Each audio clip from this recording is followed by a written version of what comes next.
Welcome to the Hidden Podcast, where we simplify cybersecurity and all things tech for those of you who, like me, need it to be explained without all the jargon. So, if you've ever wondered why you still feel vulnerable even though you've bought all the fancy tools, you've come to the right place. I'm your host, Lynn, and my job is to take one of our resident experts and help them translate their cyber expertise into plain English. This means having practical conversations, usually built around Babbel's hidden cybersecurity framework, which we break down in the show. Or sometimes we'll take a hot topic in the tech industry, like a major breach or a new legislation, and we'll explain how we help you stay ahead. Basically, this podcast exists so that you can sleep well at night, preferably not during the podcast. Joining me in the virtual studio today is Steve Hennessy. Thanks for being here, Steve. Delighted to be here, Lynn. Thanks for inviting me. Always a pleasure. So before we dive into the episode, do you mind telling our friends listening or watching out there a little bit about yourself in terms of what you do and where you live?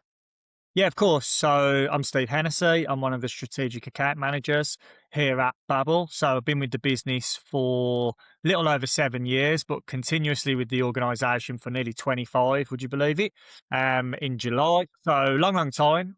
For all that time, I've focused on IT managed services, cybersecurity, business comms. So everything really that comes from Babbel and the associated businesses previously. So yeah, really excited to be here and love spending time with customers, talking about their challenges and trying to understand, what we might be able to do to assist and help. So hopefully some of that feeds into today's conversation. Undoubtedly, I know that it will. And wow, 25 years is quite a feat. I can only imagine how much not only the business itself has changed in all that time, but the industry in and of itself. So without further ado, just diving right in. So today we're talking about the worst case scenario, which is if a system went down tomorrow, how quickly could you recover? Starting off with something that I'm sure you hear all the time, Steve, which is we have backups. But why can that create a false sense of security?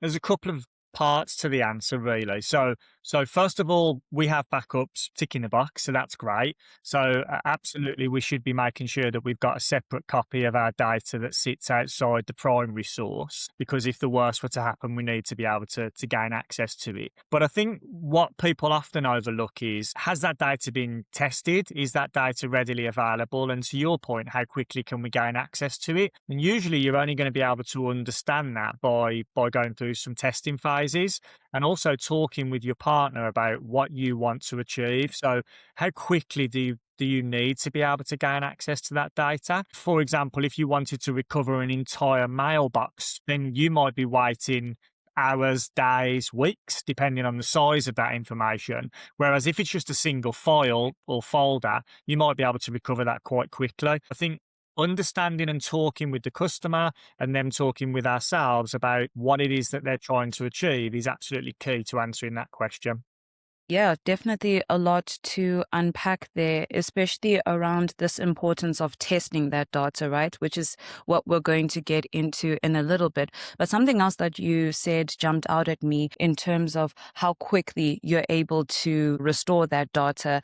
Is that, exclusively linked to how much data you're trying to restore? You had mentioned that example of whether it's a single file compared to, an entire mailbox. Is that the only factor that basically determines how quickly one is able to restore their data?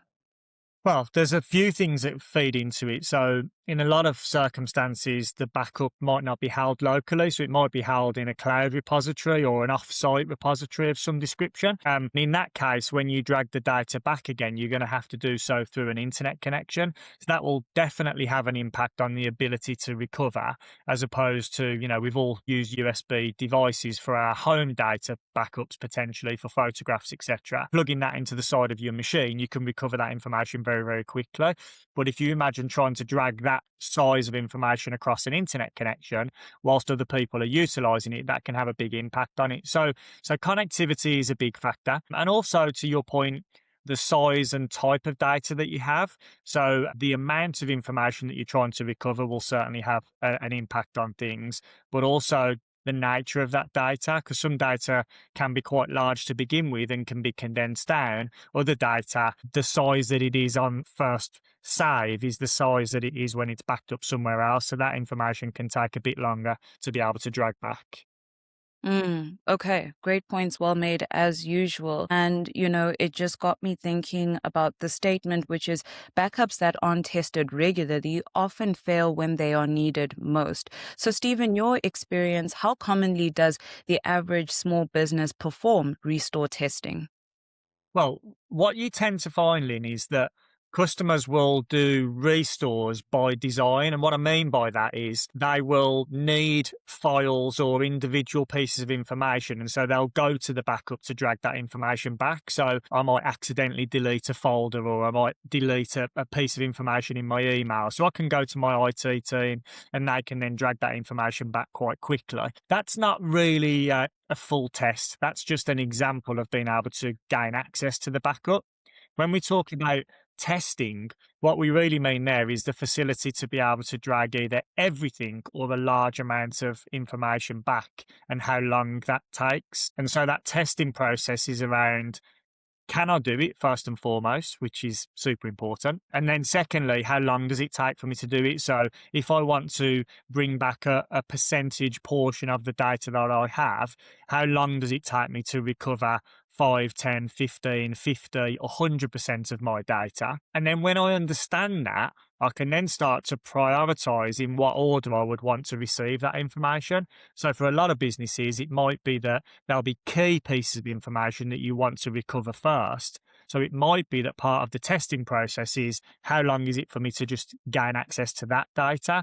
And then secondary, you might want to understand how long it takes to recover larger percentages of the data, and then ultimately all of it.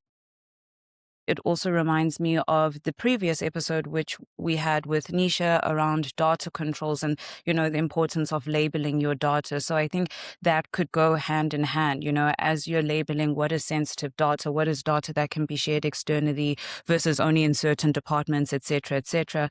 That can also be coincided with the process that you just outlined now in terms of just classifying that data into what is the absolute bare minimum as far as the most important data that we need to keep the business up and running. And then the rest we can recover in phases, because of course it's going to take a long period of time depending on how much data has been lost. Absolutely, yeah, and doing that as a process, as part of the understanding of what your backup looks like and how it works, is critical, because what you don't want is to, the first time that you have to deal with that is in the event that you're trying to capture that information again. There's going to be lots of stuff going on. You're not going to be in a great place, you would assume. So what you want to do is make sure that you've understood that first. So I think absolutely prioritizing your data and understanding the makeup of that data is really important.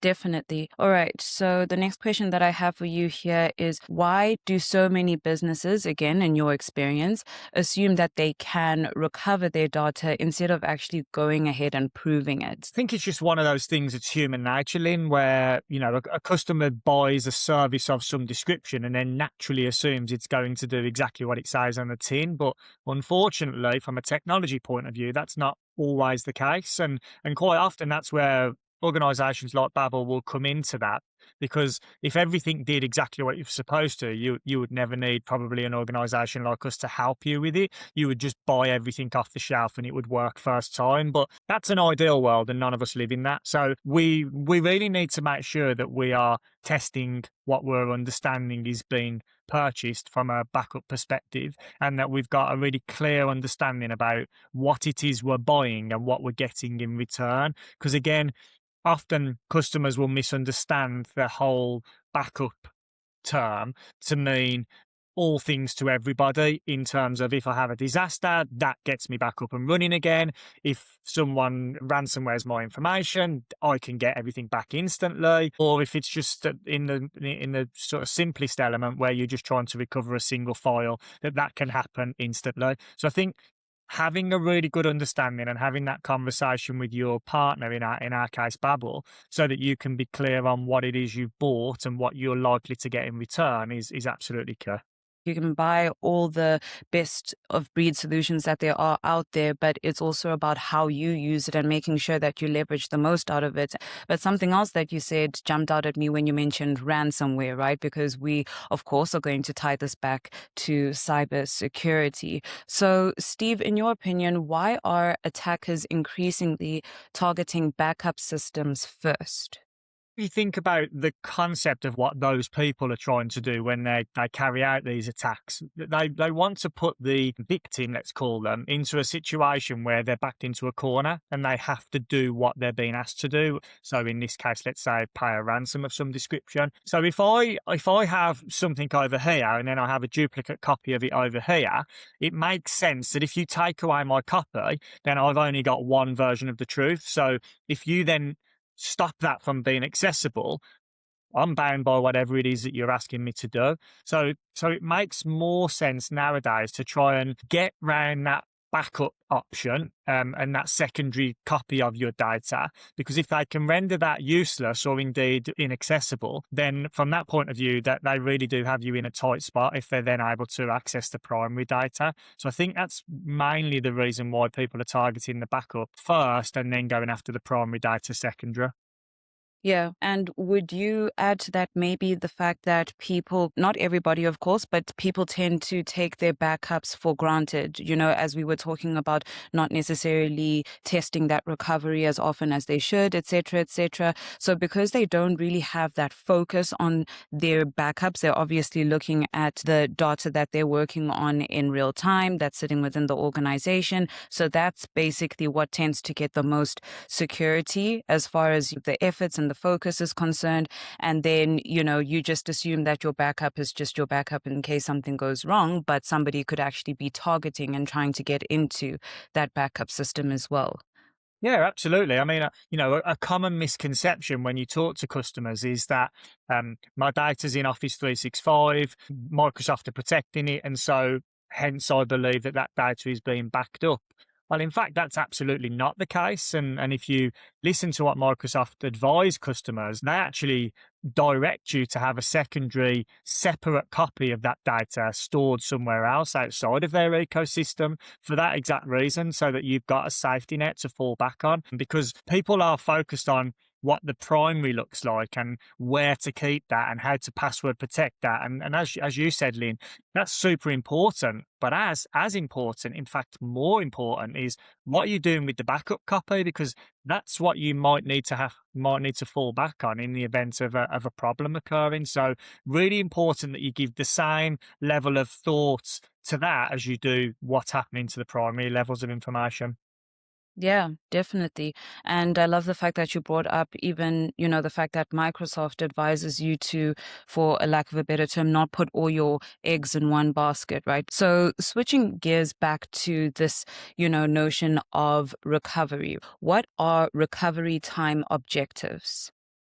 Recovery time objectives are when you are trying to understand what you want to achieve in terms of how quickly you get that information back. And then usually that feeds into how quickly that information can be utilized to get systems running again. Customers won't usually use that term specifically, but they'll have that thought process in mind. So what we want to be doing as partners to our customers is, and as the trusted advisor is, we need to be asking those questions for them. So we need to be saying, okay, Mr. or Mrs. Customer, we've got a copy of your data. That's great. But in what regard do you need to be able to get at that data? How quickly does it need to be accessible? What elements of that data will be priority, as we talked about earlier? And to that point, how quickly can we then recover it? And then we go through a process of being able to test that so that the recovery time objective is achieved by the customer. So if they're saying to me, Steve, I need to be able to access this pot of data and I need to be able to do that inside of 2 hours, otherwise I've got a serious problem on my hands, we need to look at, is that achievable? Is that possible? And if it is, we then need to test that theory so that we've got actual confirmation that that's the case. Awesome. All right. So when a business goes down for 24 to 72 hours, worst case scenario, what actually happens?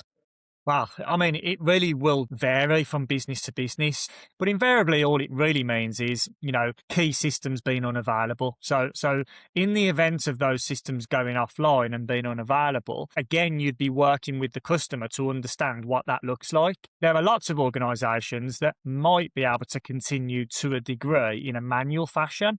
So they might be able to continue to carry out their day-to-day activities, albeit on a scale back basis, because certain systems might not be available to them. But there then might be other organisations that, if their systems go offline, they can't function at all. So maybe more transactional organisations that rely on maybe application stacks to process orders. So if you think about people like, I don't know, Ticketmaster or eBay, if their systems go offline, and you would hope they've got pretty good systems in place, as they've proved often in the past, if they go offline, they can't function. Because I can't just walk into a Ticketmaster shop or an eBay shop and carry out the same function without their platform being available. They can't function as a business. So for me, it's about understanding with the customer, what can you do and what can't you do? And again, in that calm situation prior to any problems occurring, walking through that with the customer in granular detail, so that together you can map out what systems are key,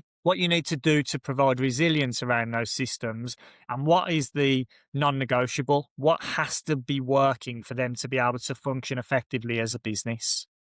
As you were speaking through all of that, would you say that these are the kinds of questions or factors that one would look at when you are defining those recovery time objectives?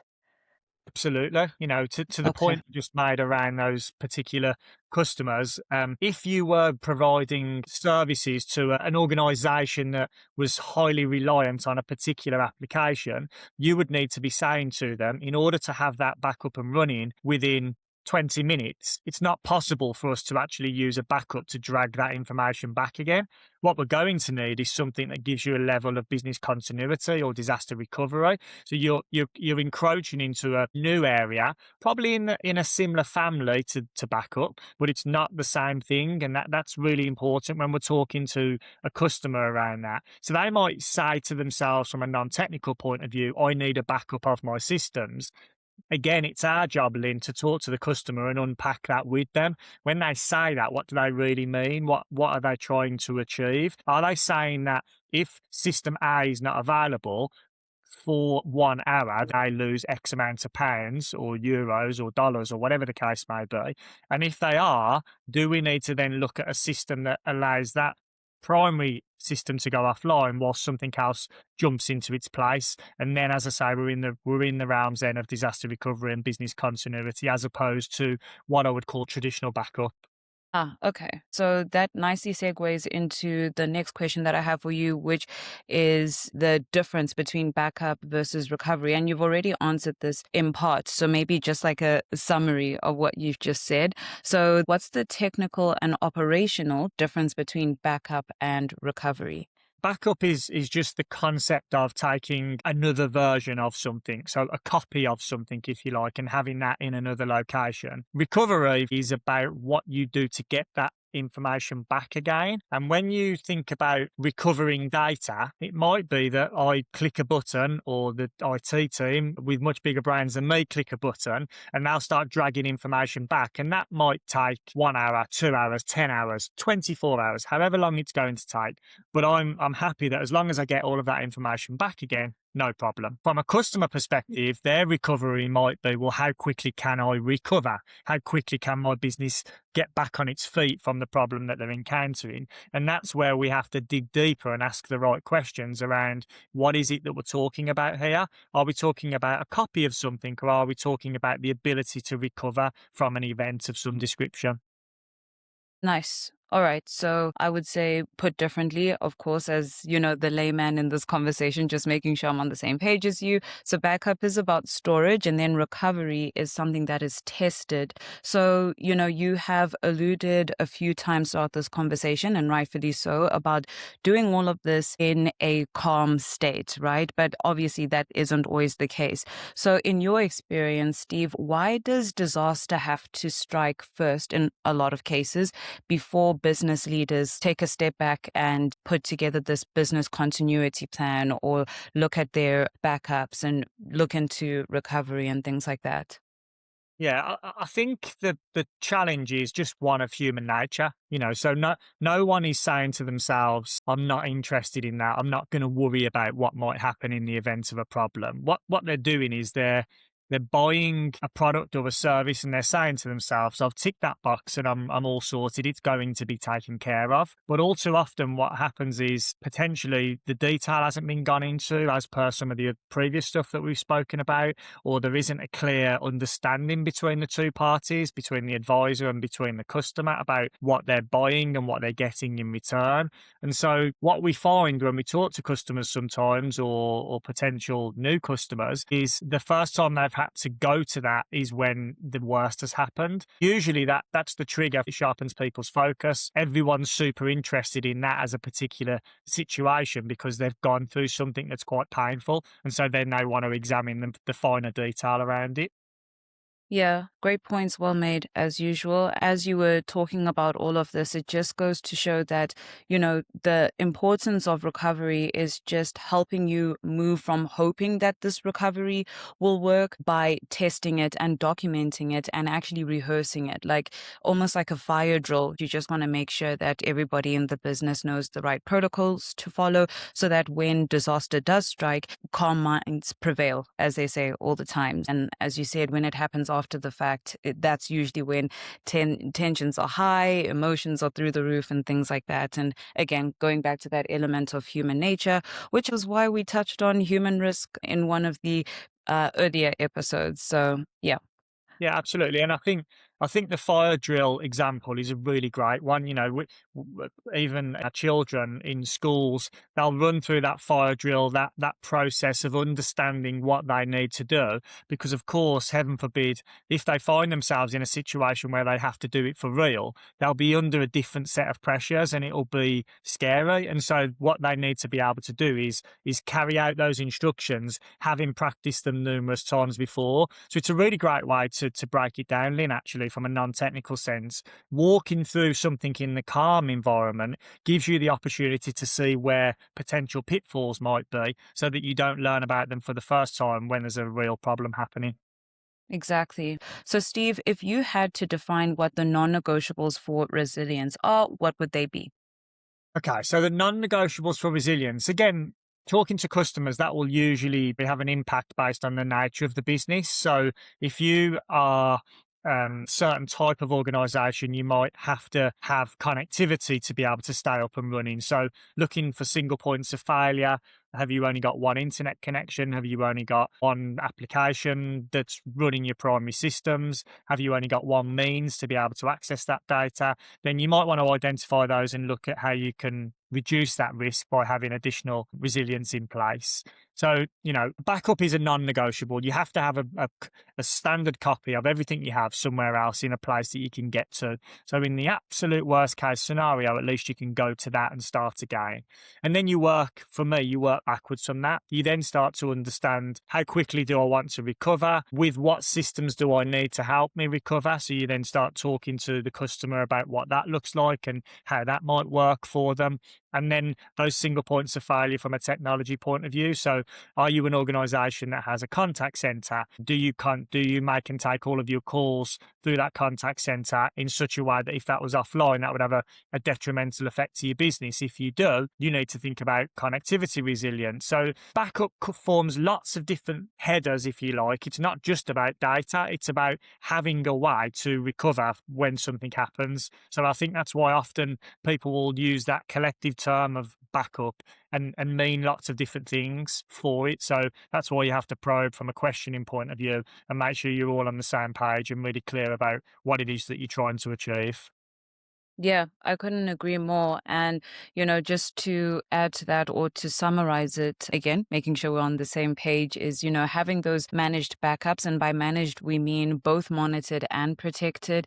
Then, of course, the regular restore testing, right? Because that backup is null and void if you can't even access that data. And then to your point earlier, Steve, about it being so much bigger than just data, right? You had spoken about connectivity as well. So that's also where the business continuity planning comes in. And then you also mentioned ransomware. So just doing that ransomware resilience testing. In a previous conversation that I had with Anton, he was talking about penetration testing as well, just testing that system, testing access, things like that. So I think that would also fall under this, if I'm not mistaken.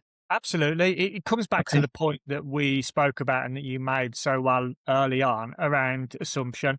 Don't assume something is going to happen in the way that you think it's going to happen. Test it, question it, probe it, speak to your advisor about what's their understanding about what the customer wants, turn that conversation around, because that's the only way through that clear communication, everyone's on the same page. And then we don't have this situation where, in the worst case scenario, we start to find out for the first time it's not as we anticipated, because that's not a good place to be. Yeah, 100%. So that would actually be the perfect place to end this. But I do have just one more question for you, Steve, which is, if ransomware had to hit a business tomorrow, touch wood, how would one ensure that decision making remains calm and structured and not chaotic? Okay, so it's really about having a plan. So we've touched on that a few times in the conversation, but having a disaster recovery plan that is understood by the key people in the business, and that plan should include what's happening, who's part of that, who's taking responsibility for key elements, where do your partners come into those conversations, people like Babel, maybe there will be additional third parties that would be part of that as well. And then really walking that through in a way that includes all of the right people inside your organisation so that no stone's unturned. The best way to plan and prepare is to do so in advance. So if you're making sure that you've got a really clear understanding about where are the gaps in our plan, where does that start to cause us challenges, and inviting lots of independent voices inside your business into that conversation, you're going to be in a much better place to be able to have a plan that's executable and will deliver real results for you.